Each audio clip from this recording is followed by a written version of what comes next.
Uy, si estás ahí, ¡empezamos! Buf, os traigo canela en rama hoy. Si has llegado por primera vez al canal, me presento, me llamo José, soy psicólogo feminista y estoy especializado en igualdad, violencia de género y empoderamiento femenino. Si todavía no te has suscrito al canal por algún motivo de la vida y del universo, el cual yo desconozco, puedes hacerlo pinchando aquí. Para mí es muy importante que lo hagas, pues así me ayuda a seguir creando contenido que pueda resultarte interesante, como este que te traigo hoy, en el que te voy a desvelar mis secretos inconfesables sobre el miedo a hablar en público.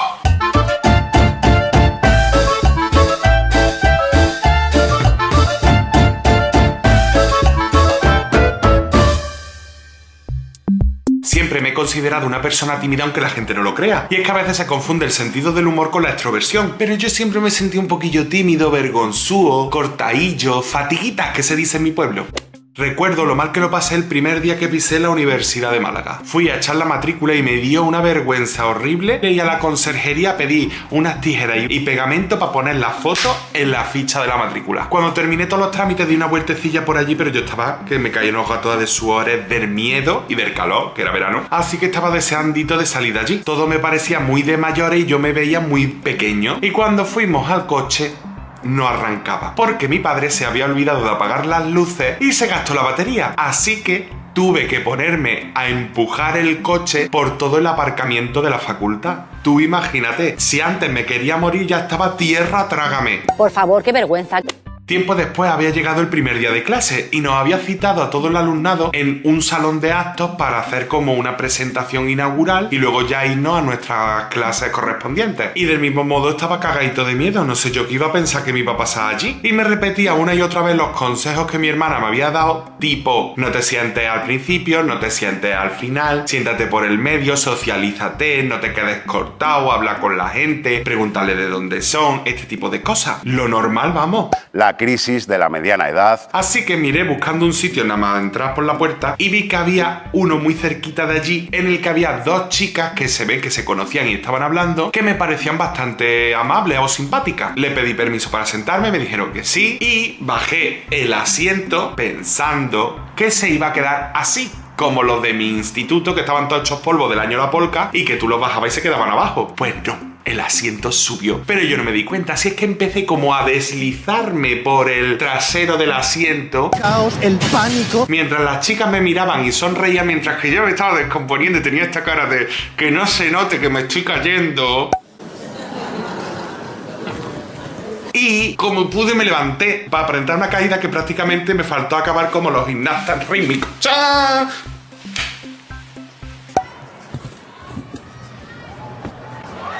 Yo me reí jocosamente con ellas, pero a partir de ahí ya sí que estaba descompuesto del todo. El primer día, la primera cagada.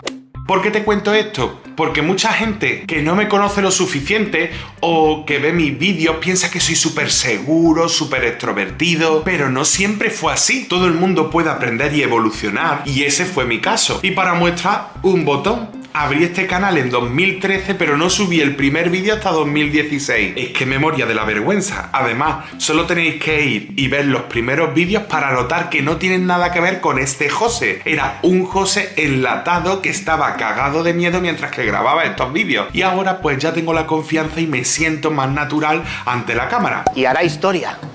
¿Por qué me daba miedo? Porque pensaba en el que dirán, en estar expuesto públicamente y todo lo que eso puede conllevar. Me daba mal rollo escuchar mi voz grabada porque claro, ya no es que te grabes, luego es que hay que editar el vídeo y te tienes que escuchar todo el rato. Y a mí siempre me había dado vergüenza mi voz, o como diría la Cantudo, mi voz. Yo voy en un taxi y voy tapada y me dice, ¿usted María José Cantudo? Digo, ¿usted por qué lo sabe? Por la voz. Sin embargo, hoy en día me siento yo...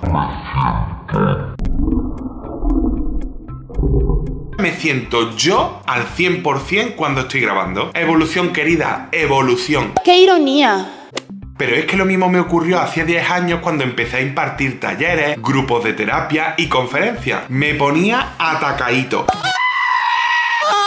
Pero es que es algo que se va atenuando con el tiempo, algo a lo que uno o una se acostumbra poco a poco, pero hay que tener claro que nunca, nunca, nunca desaparece del todo. Yo le llamo los nervios del artisteo. ese regustillo que hay antes de salir o de empezar a hablar. Y lo veo natural, normal, y creo que es un buen funcionamiento de nuestro cuerpo para ponernos en marcha, para ponernos activas o activos antes de hablar, explicar o expresarnos en público.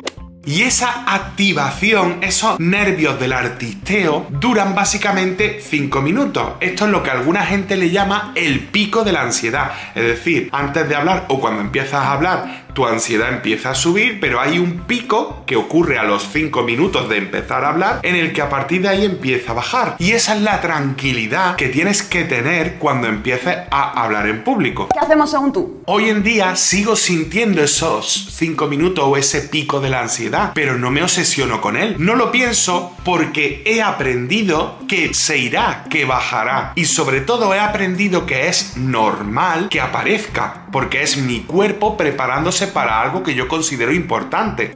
Y no creas que nunca más me ha vuelto a ocurrir esos bloqueos del principio. Hace un par de años tuve que ir a un centro de menores, lo cual no me esperaba, a impartir uno de mis talleres que venía haciendo en los institutos sobre prevención de violencia de género, y claro, el sitio impone. Y es cierto que en ese taller lo pasé bastante mal por mi nerviosismo. Quizás sea porque empecé a darle vuelta a todas esas cosas, porque yo tenía miedo a qué podría ocurrir o a lo desconocido, ¿no? No soy perfecto, no me castigo por ello, hice lo mejor que pude mi trabajo, que creo que quedó bastante aceptable, pero lo que no me parece bien es lo que hacen algunos y algunas profesionales, eso de tomarse una pastilla, un ansiolítico antes de salir a hablar. Eso creo que es falta de preparación o falta de trabajo personal, es decir, que hay trabajo personal pendiente de hacer. Que me da lo mismo.